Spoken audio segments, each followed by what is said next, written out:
Besides Addictive, is there a favorite song that was written or produced by Static, even one of his songs or any Playa song, a personal favorite of yours? I would have to say one of the ones besides Addictive, of course, because Addictive, is probably my favorite one. It brought me the most success. Mm-hmm. So I would have to say that's one of my favorites. But that he did would have to be on the Playa album. Okay.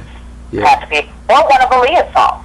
Yeah. Because I love Rock the Boat. Mm-hmm. I love Rock the Boat, and I know he wrote for her a lot. Even back then, when I got to witness all of that genius in the studio that day with him and Timbaland and Missy and all of them, some of the stuff he was writing back then, I was just completely in awe. Like, man, he's killing it. Yeah. So it might be too many to name, but I know there's definitely a couple on the Playa album, like Cheers to You.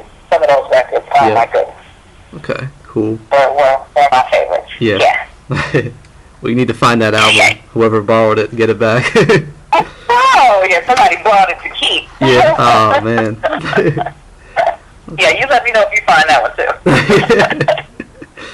Because I'll purchase that one again. Yeah. Okay. Yeah. I just got a couple more questions for you. A lot of artists, struggle and go through adversity a lot in their career. Just tell us what's one of the biggest challenges you face in your time in the industry and how you were able to overcome it. I would have to say I'm still going through those challenges. Mm-hmm. Because a lot of times those challenges are getting what you feel is greatness coming from you heard by the rest of the industry. And then I'll say the second challenge is, being a woman in the industry. I don't know if that's anybody else's challenge, but it's mine. Okay. Being a female in the industry sometimes can be challenging in the sense of that's a male-dominated industry. Yeah. And trying to break through certain barriers with your music can be hideous. Mm-hmm. Because a lot of times, you get approached the wrong way as a woman. Mm-hmm. Or you're made to feel like the whole casting couch syndrome all over again. Mm-hmm. And it's like, I tell people all the time, I'm still going through that to this day. And I'm like, I thought that went out like with the 80s. Yeah. Like the whole casting couch, like, well, if you do this for me, I'll do that for you type of thing. I'm like, come on, dude. Come on, that went out with 8 tracks. Stop it. Yeah.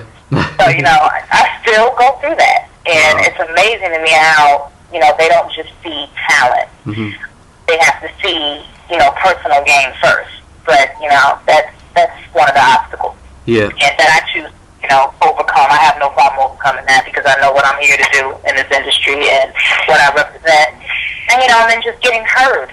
Mm-hmm. Getting heard can be a challenge. So, it's all a part of the game, though, because once you get there, it makes it worth it. Yeah. Okay. It definitely makes it worth it. Yeah, thanks for sharing that.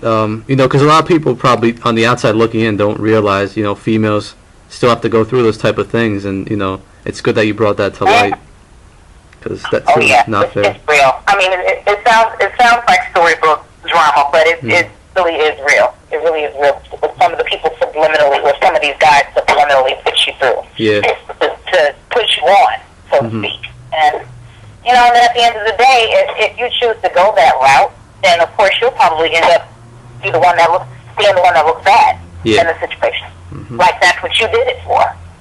When in reality they were the one holding it over your head for you to get there. And sad is all I can say, because that's not the route that I choose to take, which is why it takes me longer. Yeah. But it's all good. Yeah, that's a shame. I'm sorry to hear that. Yeah, it's a mess. Yeah. Okay, so also now, what albums do you currently have in your rotation, in your stereo, in your car, whatever? What are you listening to right now? Ooh, Maxwell. Okay. These young ladies that I'm working on a country girl group, 4-girl group called Von Gray. Mm-hmm. They are talented to death, ranging from the ages of 9 to 15. They're all sisters, and they do country pop like Taylor Swift. Mm-hmm. And I'm writing and producing for them. So they're in my stereo. Of course, myself. Yep. And I listen to, surprisingly, what people definitely will find a surprise, I listen to a lot of Christian rock. Okay. I'm in that mode these days because I don't know what it is about the music that I love. But Christian rock, I listen to this Christian rock station in the car. And then who else do I have CD-wise? Gosh, my boy Chaz. A lot of new stuff I have. Okay. That people haven't heard yet, because I like to be the first list. Yeah. But definitely Maxwell, and surprisingly, R. Kelly's new record. Oh my goodness, I love R. Kelly's new record. Okay. And I wasn't a fan of his past too, but this one, like, completely drew me in. Mm-hmm. And what's the other young guy's name? Trey Songz. I listened to his a little bit too. Okay. Very nice. Yeah, so variety of things. Yeah. That's pretty cool. And yeah. Just one last question for you. Can you share with us a memory that you have from your time in the music industry that you'll never forget, but maybe the fans don't know about? Wow. The first thing that comes to mind, I have to go with the first thing that comes to mind, yep. Besides some of the moments with working with Dre and the time that I met Prince and some of the moments working with Raphael. Mm-hmm. I have to say what stuck out the most, first thing came to mind, was the moment in time that I had with the Bollywood Awards. I was the only American artist to ever perform at the Bollywood Awards. Wow. At Nassau Coliseum. Mm-hmm. Was a Coliseum full of Indian people. And I was just amazed. Yeah. Beyond, they treated me like I was Michael Jackson.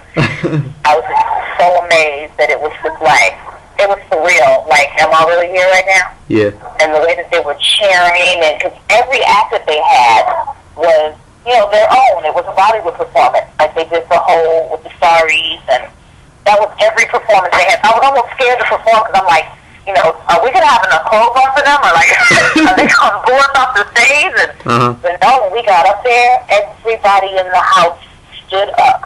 Wow. To hear "Addicted." It was. I'm getting chills describing it to you. It was so amazing. I will never, ever, ever forget that as long as I live. That was an honor beyond measure.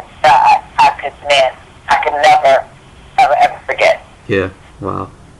Wow. I wish I could describe it to you better. Yeah. It was amazing. That's pretty cool. It was wow. Yeah. Yeah. Okay. So, yeah, that was my moment. Nice. I'll have another one.